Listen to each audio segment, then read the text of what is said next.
I'll begin with a word of prayer. So, dearly Father, we thank you for this day. Again, Lord, we thank you for the weekend, which is about to start, and I just pray you bless this class, Lord. In your name I pray.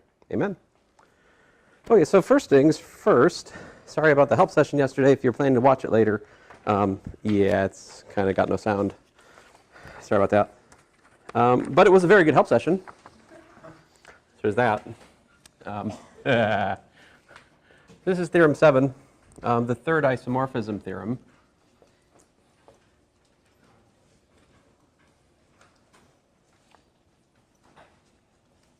Third isomorphism theorem, and it states the following. Let K be a subset of H, be a subset of G. All of these groups, so these are subgroups and a group, where we have that K is normal in G and H is normal in G. Then the quotient of H by K, that factor group, is normal in G by K. And this is kind of neat. G over K over H over K. In other words, the quotient of the quotient is isomorphic to G over H, which is pretty nice. This is the third isomorphism theorem. So let's look at the proof of this. So what we want to do is we want to define a mapping alpha that goes from G mod K to G mod H, right? So let's think this through before I write anything more. What would it take to prove the theorem?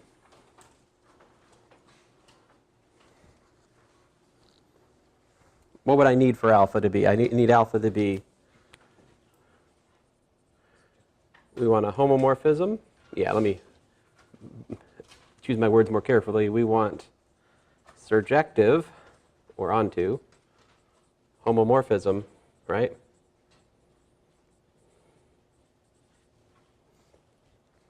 Such that what? Right. The kernel of alpha is H mod K. If we could furnish such an isomorphism, right? That proves the theorem by the first isomorphism theorem, right? Which says that the kernel is normal, and well, I guess the way this book is written, the kernel being normal is a separate theorem before the first isomorphism theorem. But sometimes normality of the kernel gets lumped into the first isomorphism theorem. Whatever. Anyway, the kernel is normal is a result that we have. And yeah, first isomorphism theorem will do it. So what map do we want?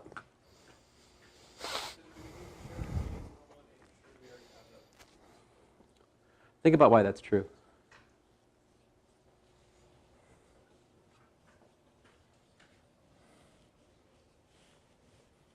Does that say it here? I mean, I think K is normal. I'm not sure if it's normal in H because yeah, I think that's right. That's right. Yeah, it works that way. But anyway, K is a subset or subgroup of H. They're groups. So Oh, you said I said groups. Here, let me. My usual notation would be to say that. There you go. Okay, that is assumed. So what mapping do I want then? Alpha of Kg equals to what? Hg, yeah.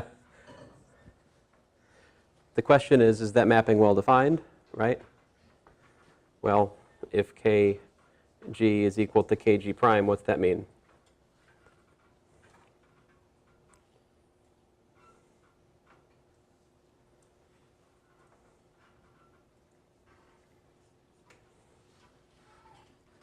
That means G prime, G inverse is an element of K, right?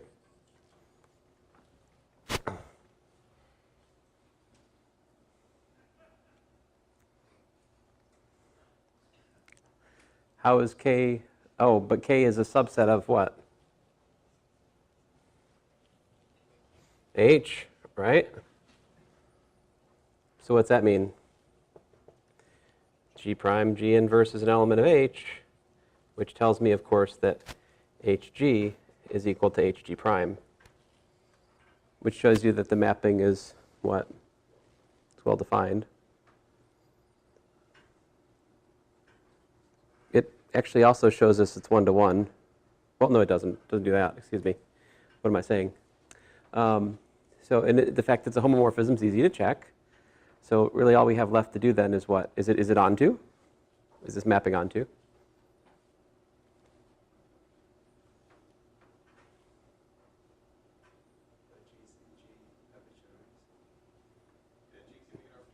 Yeah, so it's onto, that's clear. So all we need to do is calculate the kernel, right? So what's the kernel of alpha?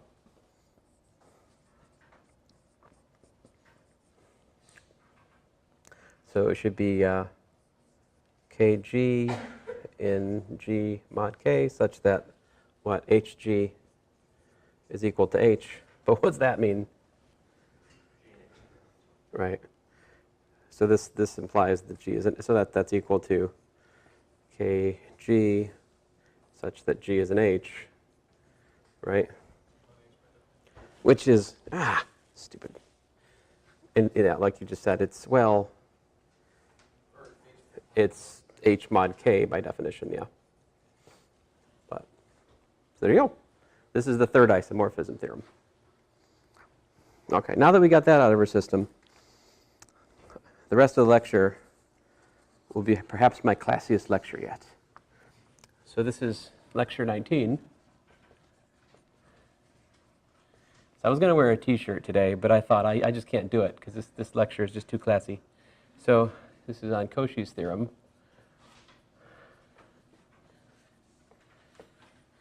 Which is section 8.2. And so here's the fundamental motivation is this. If the order of G, right, is a prime to a power n, then every element G, what can we say about its order? If G is in G, this has order what? The order of G has to be equal to p to some power j by Lagrange, right?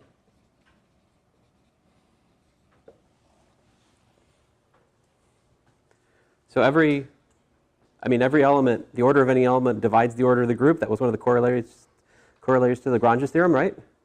And if the order of the group is p to the n, the only divisors of p to the n are p to the power j. So if we have a group of prime power order, every element has to have prime power order. The converse direction is also true. In other words, what would the converse to that statement be? If a prime p divides the order of a finite group G, then G has an element of order p, right? This is called Cauchy's theorem. This is what we're working towards. It's going to take me a little bit to get there, but we'll get there. So the converse direction is this. If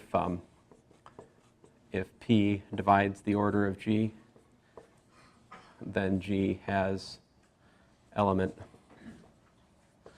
order P, of order P. And here I'm assuming G is finite. This thing I just wrote in parentheses is Cauchy's theorem. To prove it, which I won't do entirely this semester, it takes a little development. So the main tool towards that development is the idea of a conjugacy class. So definition. Class A,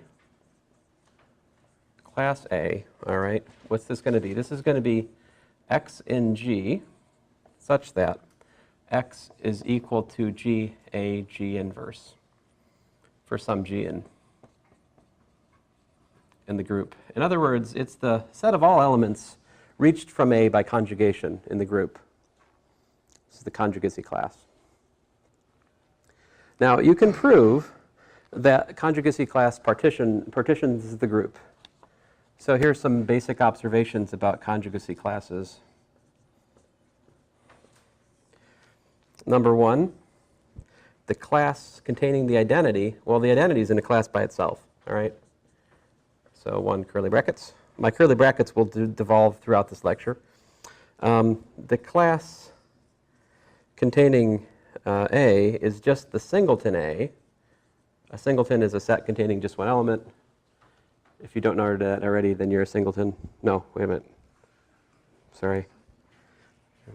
So I should stop almost name calling. If and only if. Let me replace that with the more fashionable. Why is Brando do that? Better. Got that out of my system. If and only if A is an element of the center of G. Right? What does it mean for A to be in the center? A is in the center of G. What's that mean? That means that AG is equal to GA for all G, right? So what's that mean? That means that A is equal to GA G inverse for all G, right? So this is not a terribly complicated observation I'm making. This is the case, though. The elements of a group which are contained in singleton classes are in the center of the group. 3, if you have x and y in the class A, all right, then the order of x is equal to the order of the y, and by the way, it's also equal to the order of A. This is a simple homework exercise, but you can prove that if two elements of a group are related by conjugation, they have the same order. So in the process of trying to find conjugacy classes in a group, it is much desirable to know the orders of the elements in the group, right? If you know that, then you're a long way towards finding conjugacy classes, right? Like an element of order 2 cannot be grouped with an element of order 3 in a conjugacy class. So example 1.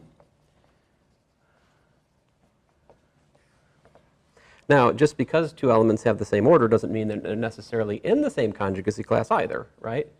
You could have different conjugacy classes which both have the same order of all the elements. They could be disjoint, but well, that won't be the case for this one. Or, no, it won't be the case. BA squared. So this is D3. You know it, you love it. You remember it from the test. Class 1 is 1. All right, got that out of our system. So what are the order of elements here? There's order 3 things, right? And order 2 things. The order 3 things actually form a conjugacy class. Class of A, it's A and A squared, right? These are, you can get from one to the other by, I think, if we look at A, B, how's it go? Is it BAB? BAB? Maybe that's it. Then what is this equal to? This is, yeah, BBA squared, because A inverse is equal to A squared here, right? So there you go. That's how you get from A to A squared by conjugacy. So that's a conjugacy class. There's nothing more that can be in there, because those are all your elements of order 3. That's it, right? The class of B, well, that's got, of course, B. And it turns out all the elements of order 2 are in there.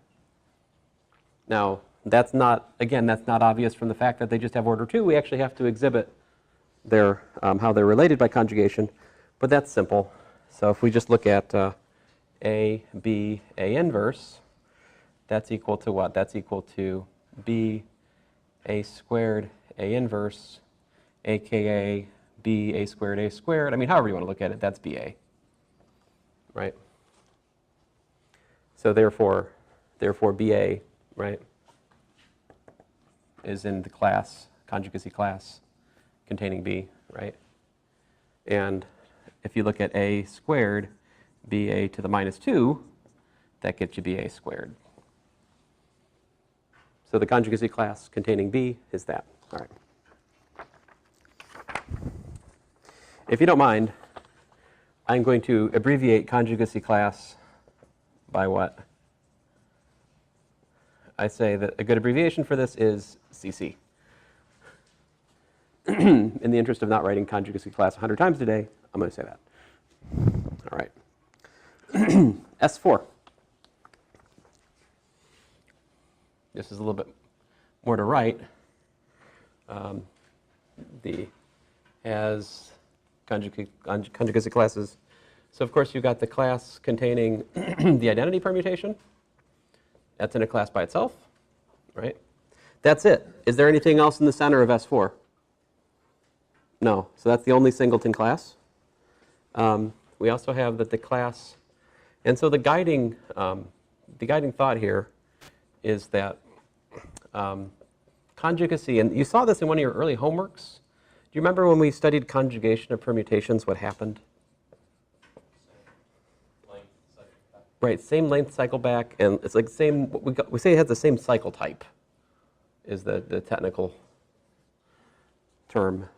Same cycle type under conjugation. If you got a 2 cycle times a 3 cycle, and those are just if that's the disjoint cycle factorization of your permutation, then you conjugate a 2 cycle / 3 cycle. You're going to conjugate to another 2 cycle / 3 cycle. I mean that's the nature of conjugation.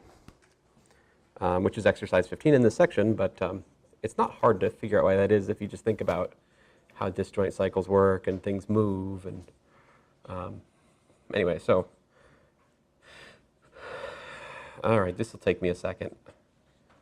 So you got your two cycles. Probably. We can count. 1, 4. That does seem like a transposition that's existing, isn't it? Yes. I think that's it. And the class of 1, 2, 3. Now you got your. I like the way he does these. He does 1, 2, 3. He does 1, 3, 2. Then he's like 1, 2, 4. 1, 4, 2. And then he's like 1, 3, 4. 1, 4, 3. And then he's like 2, 3, 4. 2, 4, 3. It's kind of a nice and orderly way to list out the 3 cycles. And then you got your 4 cycles. Ugh. Why did I commit to writing this out? I should not have written this out. I'm sorry. My apologies to having written this on the board. I'm a dummy. What can I tell you? 1, 2, 3, 4. 1, 2, 4, 3. 1, 3, 2, 4. 1, 3, 4, 2. 1, 4, 2, 3. I don't know why I'm getting tired. I'll see here. 1, 4, 2, 3. 1, 4, 3, 2. All right, now we can count to see if I made a mistake. 1, 2, 3, 4, 5, 6, 7, 8, 9, 10, 11, 12, 13, 14, 15, 16, 17, 18, 19, 20, 21, 22, 23, 24. Whew. Okay, there's 24. Good. So, but that is a partition of S4 into different cycle types, and these are conjugacy classes. An interesting problem which is not dealt with in this section is what happens when you look at how these conjugacy classes descend to like the subgroup A4. What are the conjugacy classes of A4? How does that work? How are the conjugacy classes of a subgroup related to the conjugacy classes of a group is an interesting question. Anyway, so theorem 1.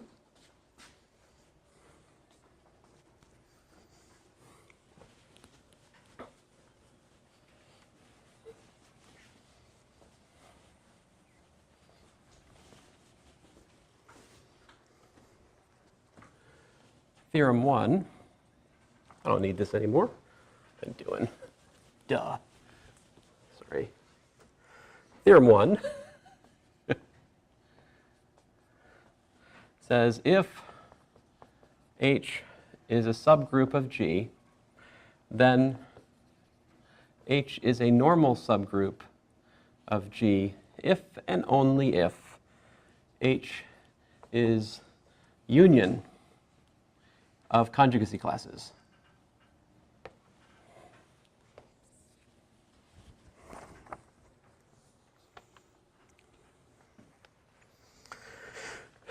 So let's suppose, actually, the proof of this isn't especially interesting. I think I'm going to skip it. But it's not actually that difficult. Let me just kind of talk through it. If you pick something that's in the union of conjugacy classes, right? What's a typical element look like? So pick X, an element of, GH, G inverse, where H is equal to union of CC, right? If you pick X in such a thing, what's that mean? That means that X is equal to G, Y, G inverse for Y, an element of the class of something, let's call it A, right? Because H is formed by a union of conjugacy classes. So every element in H is in the conjugate class of some element, which means Y is in the class of A, right? Which means that this is equal to G, Q, A, Q inverse, G inverse, right?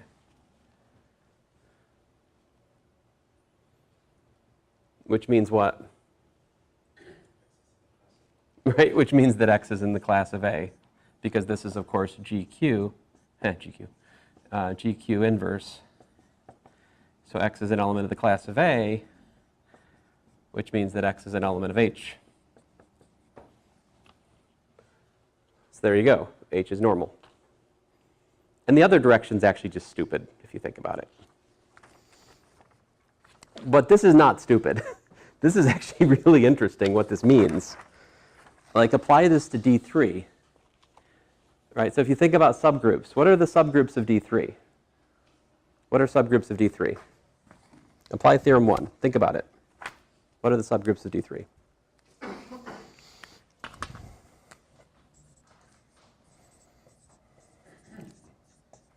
Let me list them. You've got 1. You've got the one generated by B. You've got the one generated by BA. You've got the one generated by BA squared, right? This is 1B, 1BA, 1BA squared, right? What are the other subgroups of D3? Generated by A. Right, generated by A. And then, of course, there's just D3 itself, right? Dumb. Which of these are normal? Well, with theorem 1 in hand, it's the ones which are formed by unions of conjugacy classes. Which are those? The class by itself, this one, right? This one. See, because this is class 1 union class A. Right? D3, of course, is the union of all its conjugacy classes. But the subgroups of order 2 are not unions of conjugacy classes, right? It's got part of the conjugacy class, but not all of it. Each one of these is missing one of the things in the class of B. Oh, and they've got one. Well, the one is okay. It's a union of conjugacy classes, right? Not that the subgroup has to be a conjugacy class. It has to be a union of conjugacy classes. How about normal subgroups of S4? You can also see this through this lens, all right? But there's more. So this leads us to study what's called the normalizer of a set in the group, all right? So I'm going to throw that definition up here.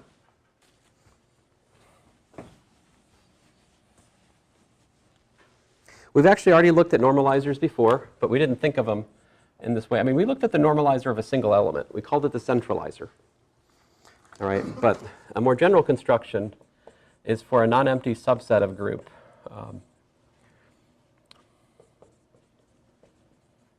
Non-empty. Then the normalizer in G of X, which we sometimes just write N of X if we don't care about emphasizing the dependence on the supergroup G. Well, this is equal to G in G such that G, X, G inverse is equal to X again.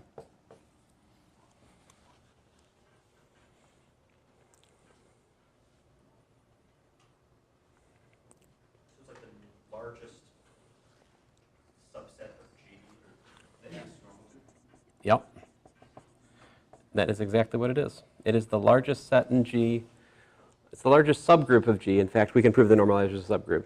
That's the next theorem, is that the normalizer is a subgroup, and it in fact provides the largest subgroup in G in which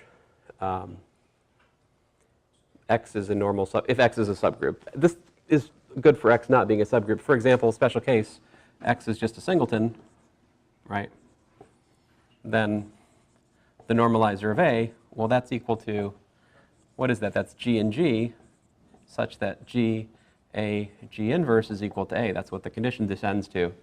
But you recognize this. This is GA equals to AG. In other words, this is what we have previously called the centralizer of A. Right? So the centralizer of A is the normalizer of A. Centralizer. You remember the intersection of all centralizers over a group gives us the center of the group, among other things. But yeah, lemma 1 states that if H is a subgroup of G,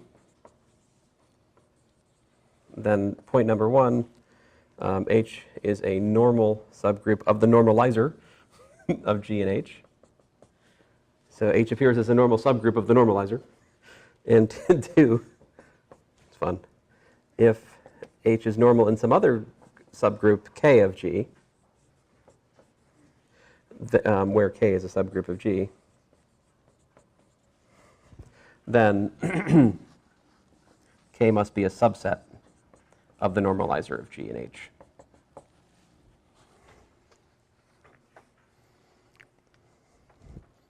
This is easy to prove. I won't even go over it. But so it's important to think about extreme cases for this normalizer. The thing is, H is always normal with respect to itself. This is dumb. Think about it. Is H inverse equal to H for H and H? Yep.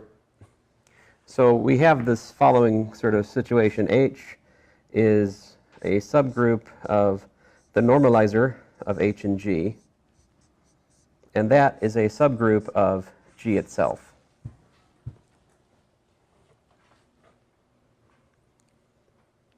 And these are the sort of two extremes. An example, which is over here, if you take H equal to, say, the set containing the identity permutation in 1, 2, that's a subgroup of S3, which is only normal with respect to itself. Everything else in S3 doesn't conjugate back to that subgroup.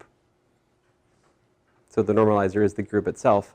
On the other hand, if you pick any normal subgroup of a given group, then the normalizer of that subgroup is just the group again. So on the other side of things,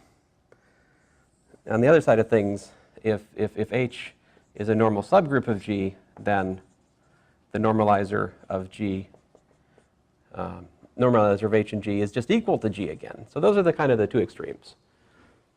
But like Zach said from the beginning, this is the largest subgroup in which H appears as a normal subgroup.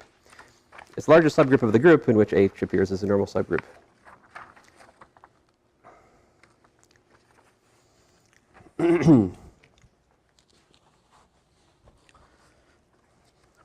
Yeah, I think in the interest of not hurrying through the rest of the lecture, I'm going to use the projector, actually. It takes me a long time to write things out, and I'd rather spend my time talking to you about them, some of these things.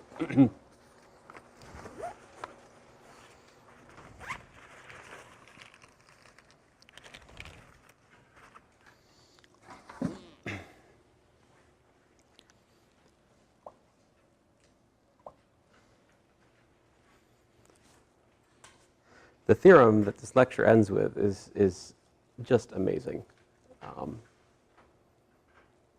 It weaves together like almost every single meaningful theorem that I've talked about in the last week. So cool. All right, so where are we? We got to definition of the normalizer. There's the proof of lemma 1, which I just skipped. examples I just covered. Our next theorem is this. This is theorem 2.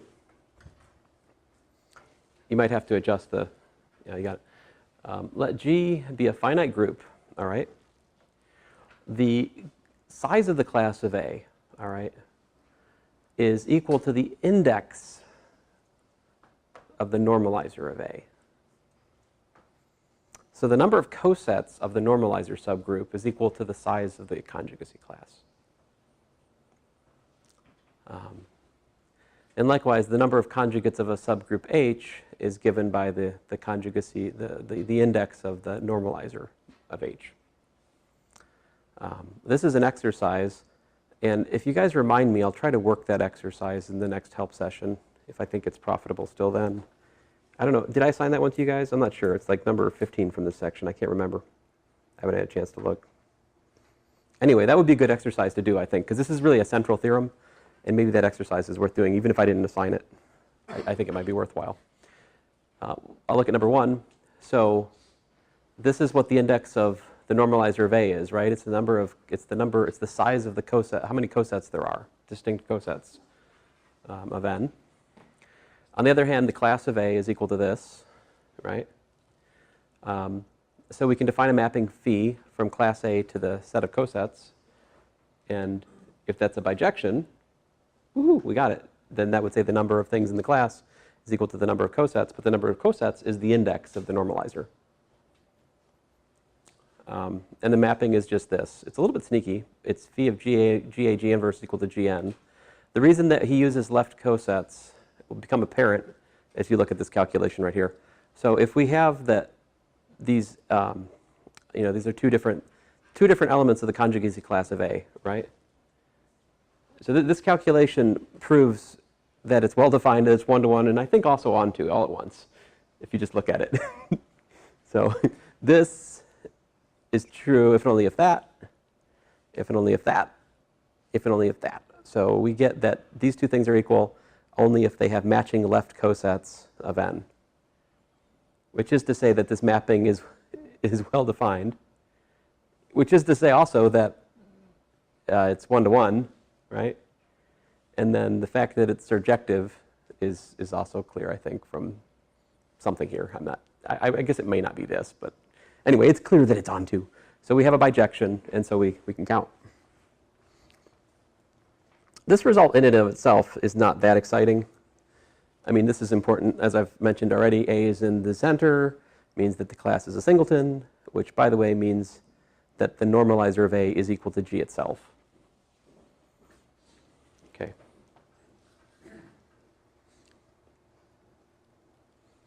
This is a big deal right here. Theorem 3, the class equation. Let G be a finite group, and let class A1, A2, an, these are going to be the non-singleton, the conjugacy classes that contain more than just one element, all right? So like for D3, everything except for the identity conjugacy class is such a thing. Then the class equation says this: the number of things in G is the number of things in the center plus the sum of the index of each non-singleton conjugacy class normalizer. And the proof is just counting, it really is. So if you think about elements of G, what do you got? Well, the conjugacy classes partition the group, right? So you either have singleton conjugacy classes, but there's as many of those as there are things in the center. So that's the size of the center. And then the size of, that is as large as the conjugacy class of A. That was the previous theorem. That was theorem 2. So count. That's everything.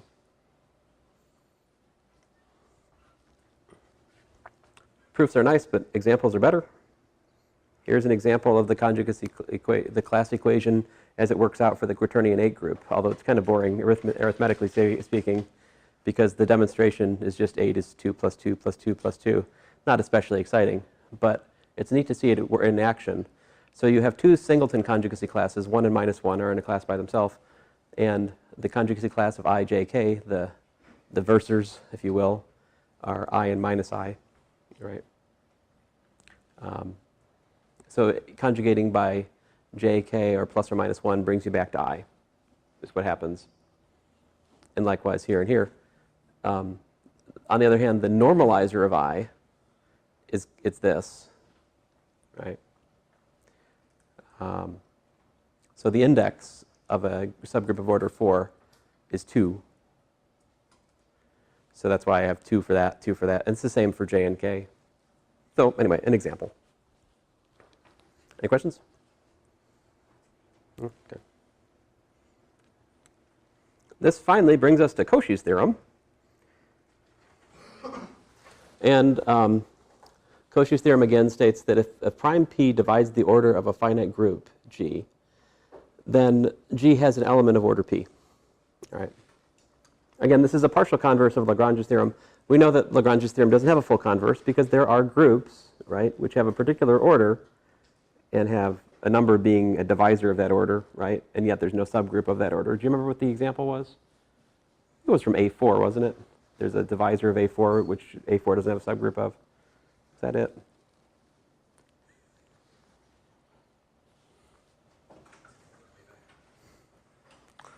See, I really can't shake my fist in anger while holding a laser pointer very well. Ruin my, sorry.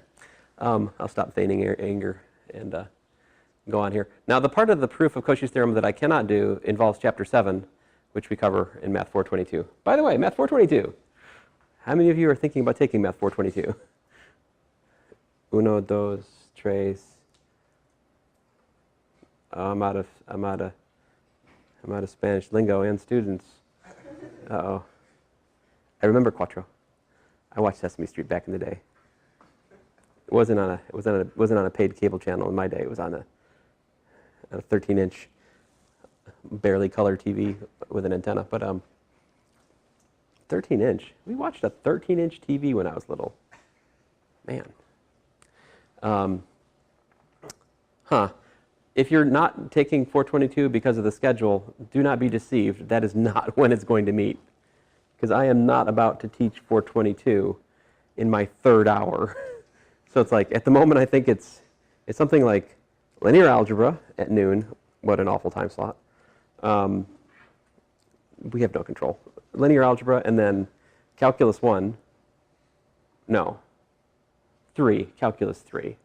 That involves a little bit more mental energy than 1 for me. So linear, calculus 3. And then I think at the moment it's got 422. Like I'm doing that this semester, like 3 in a row.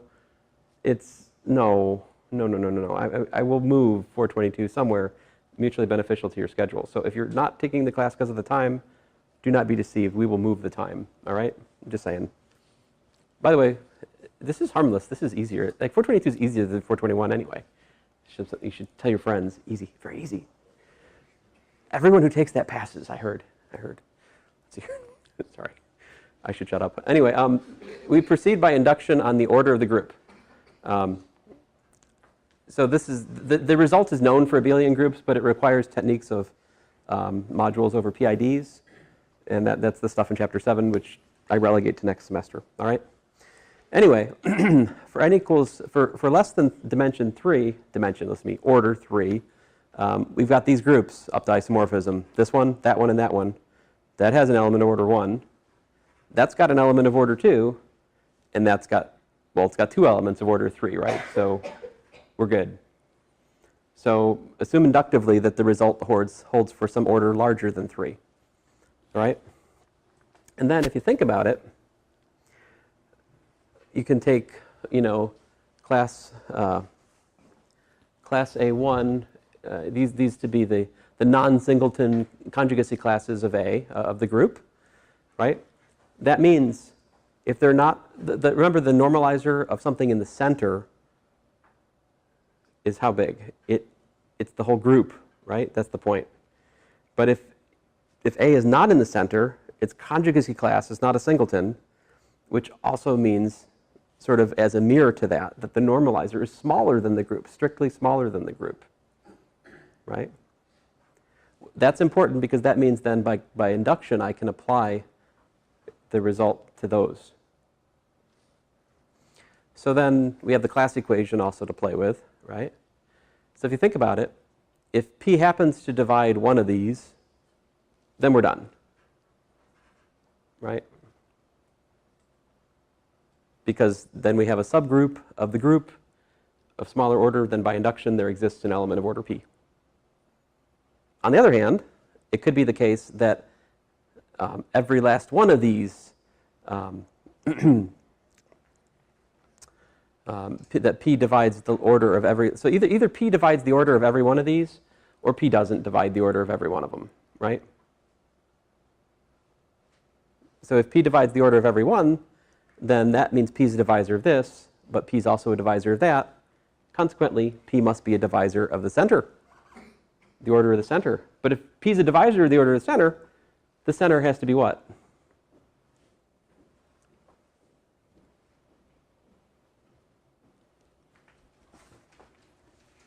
If 5 divides the order of a group, can the group have one thing in it?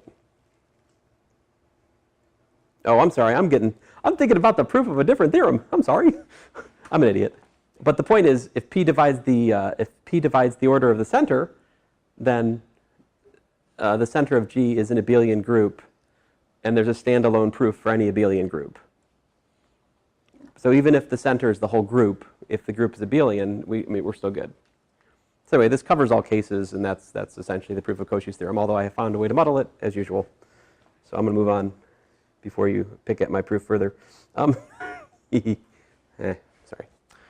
This brings us to P groups.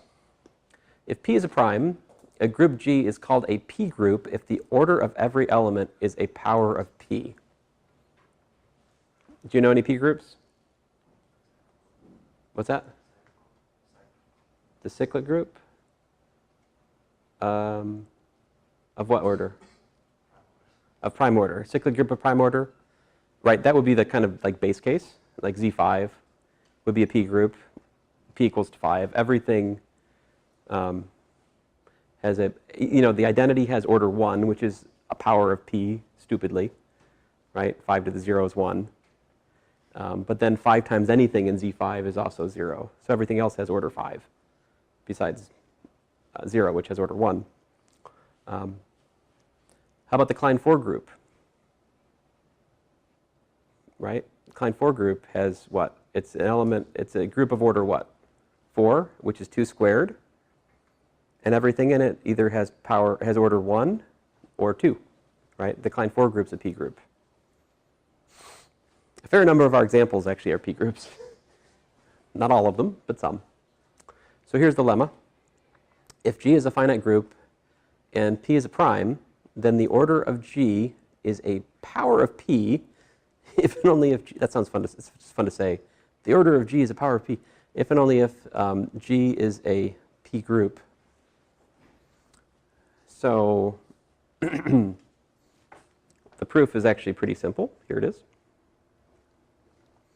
If you assume that the order of G is P to the power J for some J in the integers, then if the order of G is not a power of P, then you can take Q being a divisor of the order of G, right?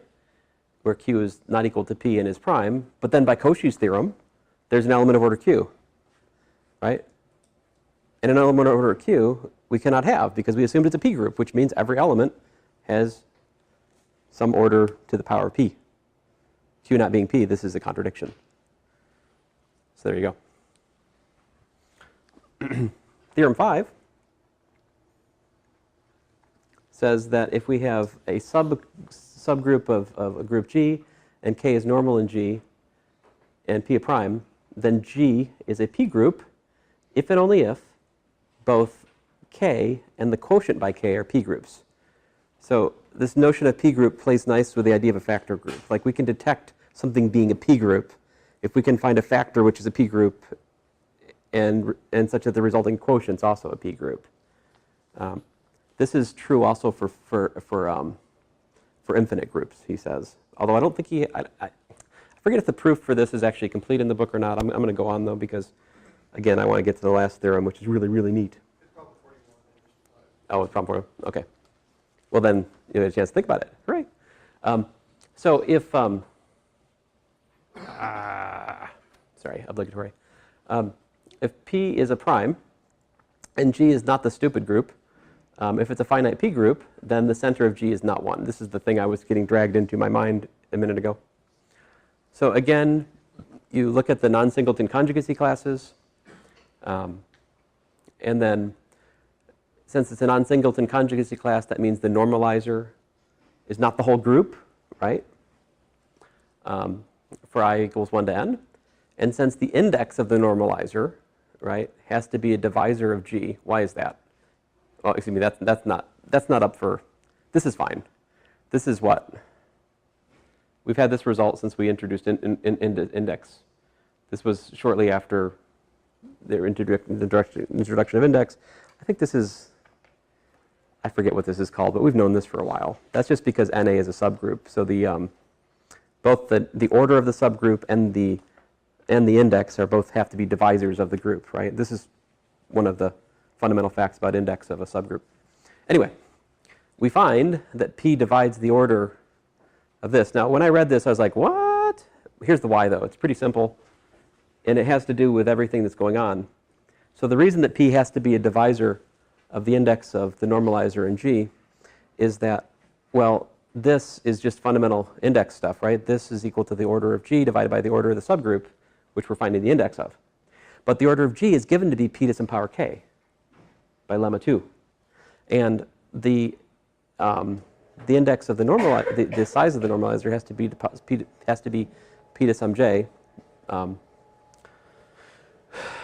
from some other obvious reason that I've at the moment forget. Oh, that's just, I think, just think about numbers, right? This has to be, that's Lagrange's theorem, right? The order of the subgroup has to divide the order of the group. The only thing you've got going for you in the order of the group is prime power, right? So a subgroup has to have subprime power by just number prime factorization integers. But you've got this, which is, of course, the class equation, and we got P divides this, P divides that. Consequently, P must divide this as well, which then says that the center can't just have one thing in it, because if it did, 1 would not divide P, right? Well, P would not divide 1. Yeah, I have this trouble. One of my many troubles.